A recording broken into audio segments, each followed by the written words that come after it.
Welcome to Bhardwaj astrology. आज की इस वीडियो में रावण संहिता के विषय में हम बात करेंगे और उसी के अंतर्गत राहु के सप्तम भाव में स्थित होने के क्या प्रभाव होते हैं, इसकी एक छोटे से भाग की चर्चा करेंगे। तो देखिए, सबसे पहले रावण संहिता के विषय में कुछ जानकारियां हम लोग ले लेते हैं। वर्तमान समय में रावण संहिता एक अनुपलब्ध ग्रंथ है और रावण संहिता के नाम पर कई सारे पुस्तकों की रचना हुई है। बाजार में कई सारे पुस्तक मिलते हैं, परंतु जो ओरिजिनल रावण संहिता है वह मेरी जानकारी के अनुसार वर्तमान समय में अनुपलब्ध है। अभी जो कुछ भी रावण संहिता के नाम पर जानकारी मिलती है वह कर्नाटक और आंध्र प्रदेश के ट्राइबल एरिया में रहने वाले लोगों से मिलती है और यह ग्रंथ उन लोगों के पास यदा कदा प्राप्त होता है। देखिए, यह जो ग्रंथ है रावण संहिता, इसकी सबसे बड़ी दिक्कत क्या है कि जो ग्रंथ कर्नाटक के ट्राइबल एरिया से प्राप्त होता है वह कन्नड़ लिपि में तथा संस्कृत भाषा में लिखा हुआ था। तो अब जिस व्यक्ति को कन्नड़ आएगी और संस्कृत आएगा वही व्यक्ति इसको पढ़ पाएगा। और दूसरी सबसे बड़ी दिक्कत क्या है कि जो ग्रंथ संस्कृत में मिलते हैं उसके कई सारे जो लेटर हैं वह पहले कुछ और लिखे जाते थे और वर्तमान में उसके लिखने के ढंग में परिवर्तन हो गया है, उसके तरीके में परिवर्तन हो गया है, इसलिए उसे पढ़ने में काफ़ी दिक्कतें आती हैं। तो ये दो सबसे महत्वपूर्ण दिक्कत रावण संहिता के अनुवाद करने में होता है। अब रावण संहिता जो ग्रंथ है उसका क्या महत्व है, उसमें किस चीज़ों की जानकारी मिलती है, इसके विषय में थोड़ा हम लोग जानकारी ले लेते हैं। देखिए, रावण संहिता में प्रत्येक नक्षत्रों के विषय में जानकारी दी गई है और किसी खास नक्षत्र में किस प्लैनेट के रहने पर उसका क्या प्रभाव होगा, किस किस एज में कौन कौन सी घटनाएं घटित होंगी, उस नक्षत्र में स्थित ग्रह को किसी खास प्लैनेट के देखने के कारण घटनाएं किस एज में होंगी और किस प्रकार से घटनाएं होंगी, इसी प्रकार का जो उल्लेख है वो रावण संहिता के शुरू के चैप्टरों में हमें मिलता है। और बाद के अध्याय में अगर हम लोग जाएं तो वहाँ ग्रहों का फल दिया हुआ है, अर्थात कि प्रत्येक ग्रह प्रत्येक भाव में प्रत्येक राशि में स्थित होंगे तो उसका क्या फल होगा, अन्य ग्रहों की उस पर दृष्टि होगी तो उसका क्या फल होगा, और इसी के बाद ग्रहों के उपाय तथा कुछ औषधीय जानकारी के विषय में वहाँ बताया गया है।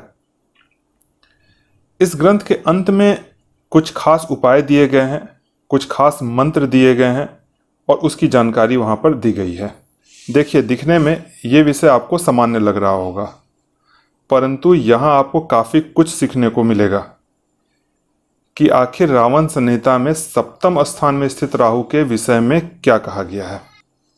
एक चीज़ मैं यहाँ आप लोगों के साथ और कुछ शेयर करना चाहूँगा कि रावण संहिता में राशियों के चरादि की जो स्थिति है उसके विषय में सबसे ज़्यादा चर्चा की गई है, अर्थात कि जो ग्रह हैं वह चर राशि में हैं, स्थिर राशि में हैं या फिर द्विस्वभाव राशि में हैं।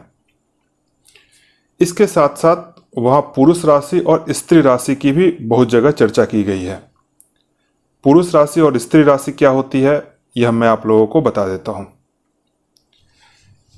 देखिए, ज्योतिष शास्त्र में कुल 12 राशियाँ हैं, जिसमें से 6 राशियाँ जो विषम हैं, अर्थात कि मेष, मिथुन, सिंह, तुला, धनु और कुंभ, ये जितनी भी विषम राशियाँ हैं उनको हम लोग पुरुष राशि मानते हैं, तथा जितनी भी सम राशियाँ हैं अर्थात कि वृष, कर्क, कन्या, वृश्चिक, मकर, मीन, ये सम राशियाँ हैं। अब राशि से फलादेश करने में इन दो मापदंडों का रावण संहिता के अंतर्गत सबसे ज़्यादा प्रयोग किया गया है। अब आते हैं अपने मुख्य विषय की ओर। राहु के सप्तम स्थान में स्थित होने के कारण एक बड़ी ही मजेदार बात कही गई है। रावण संहिता में कहा गया है कि सप्तम स्थान में स्थित राहु का फल बृहस्पति के आधार पर निर्धारित होता है। अर्थात कि बृहस्पति आपकी कुंडली में किस स्थिति में बैठा हुआ है, इसके आधार पर सप्तम स्थान में स्थित राहु का फल निर्धारित होगा। कहने का मतलब है कि व्यक्ति की कुंडली में बृहस्पति जितना स्ट्रांग होगा, सप्तम स्थान में स्थित राहु का फल व्यक्ति को उतनी ही अच्छी मात्रा में मिलेगा, उतनी अच्छी मात्रा में प्राप्त होगा। तथा बृहस्पति यदि कमजोर होगा तो सप्तम स्थान का फल भी कमजोर हो जाएगा। जैसे यदि राहु 7वें स्थान में स्थित हो और बृहस्पति नीच के हो जाएं, अर्थात कि बृहस्पति मकर राशि के हो जाएं, तो फिर बृहस्पति कमजोर स्थिति में हो जाएंगे।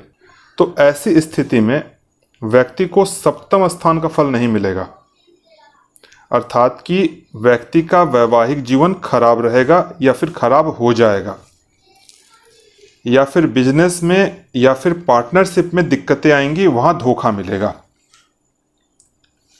लेकिन इसी के साथ साथ भले ही राहु 7वें स्थान में स्थित हो, लेकिन बृहस्पति उच्च के हो जाएं, शुभ राशि का होकर के बैठ जाएं, शुभ ग्रह की दृष्टि में हो, तो 7वें स्थान का शुभ फल उसे प्राप्त होगा। आज ही मैंने एक कुंडली देखी जिसमें मिथुन लगन की कुंडली थी और राहु 7वें स्थान में धनु राशि के होकर के स्थित थे। बृहस्पति 8वें स्थान में नीच के होकर के मकर राशि में बैठे हुए थे। मैंने कुंडली देखते के साथ ही कहा कि आपके वैवाहिक जीवन में दिक्कत है और वैवाहिक जीवन सुखद नहीं रहेगा। और उन्होंने स्वीकार किया कि उनकी अपने पत्नी के साथ नहीं बन रही है और इसीलिए वह ज्योतिषीय परामर्श लेने के लिए आए हैं। तो यहाँ आप देखेंगे कि बृहस्पति नीच के होकर के 7वें स्थान के फल को खत्म कर रहे हैं। उन्होंने 7वें स्थान के फल को खत्म कर दिया। इसी प्रकार से मैंने कई सारी कुंडलियों में देखा है कि राहु यदि 7वें स्थान में स्थित है और बृहस्पति कमजोर स्थिति में है, तो व्यक्ति को 7वें स्थान से संबंधित परेशानी और दिक्कतें मिलेंगी। इसके बावजूद अगर बृहस्पति शुभ स्थिति में है तो व्यक्ति के जीवन में 7वें स्थान से संबंधित कारकत्वों का पूर्ण फल मिलेगा। इसे विशेष रूप से समझने के लिए आप एक जन्मपत्रिका देखें। देखिए, इस पत्रिका में राहु 7वें स्थान में बैठे हुए हैं। आप देखेंगे कि राहु पर मंगल की दृष्टि भी है, अतः आप देखेंगे कि 7वें स्थान में राहु के बैठने के कारण स्थिति व 7वां स्थान पाप प्रभाव में आ गया, तथा मंगल की 7वीं दृष्टि पड़ने के कारण 7वां स्थान पाप दृष्टिगत भी हो गया, अर्थात कि 7वें स्थान पर 2 पाप प्रभाव आ गए, एक राहु के बैठने के कारण और एक मंगल की दृष्टि के कारण। लेकिन इसके बावजूद इनका वैवाहिक जीवन में किसी प्रकार की इनको कोई दिक्कतें नहीं आई, क्योंकि इनका बृहस्पति उच्च का होकर के 10वें स्थान में बैठे हुए हैं तथा बृहस्पति पाप प्रभाव से रहित है। बृहस्पति पर किसी भी प्रकार का पाप प्रभाव नहीं है, जिस कारण से यहाँ स्थित राहु इनको कोई भी पाप प्रभाव नहीं दिया, वैवाहिक जीवन में किसी प्रकार की कोई दिक्कत नहीं दी। अब यहाँ स्थित राहु के विषय में रावण कुछ और बातें बोलते हैं जो इस प्रकार से है, मैं वो आप लोगों के साथ शेयर करता हूँ। देखिए, दूसरी भविष्यवाणी यहाँ स्थित राहु के विषय में जो रावण करते हैं, वह कहते हैं कि ऐसे व्यक्ति की पत्नी का विवाह के पूर्व किसी से प्रेम संबंध होता है। लेकिन इसके संदर्भ में मेरी टिप्पणी है कि जब तक 7वां स्थान और 5वां स्थान पाप प्रभाव में नहीं आएंगे, तब तक प्रेम संबंध नहीं होता है। मेरे कहने का तात्पर्य है कि 7वें स्थान में राहु स्थित हों तथा 7वां स्थान और 5वां स्थान दोनों पाप प्रभाव में हो, तभी यहाँ कहा गया परिणाम संभव होता है। यहाँ स्थित राहु के संदर्भ में रावण आगे कहते हैं कि यदि बृहस्पति पुरुष राशि का होकर के स्थित हो, अर्थात कि बृहस्पति मेष राशि, मिथुन राशि, सिंह राशि, तुला राशि, धनु राशि या फिर कुंभ राशि के होकर के स्थित हो, तो व्यक्ति की पत्नी दीर्घायु रहेगी तथा पत्नी नौकरी करने वाली होगी। इसी के आगे के श्लोक में वह कहते हैं कि यदि 7वें स्थान में राहु हो और बृहस्पति नीच के होकर के 8वें स्थान में स्थित हो तो भी पत्नी नौकरी करने वाली होती है। और एक सबसे महत्वपूर्ण बात यह कहते हैं कि पत्नी का जो एजुकेशन होगा वो पति से ज्यादा होगा।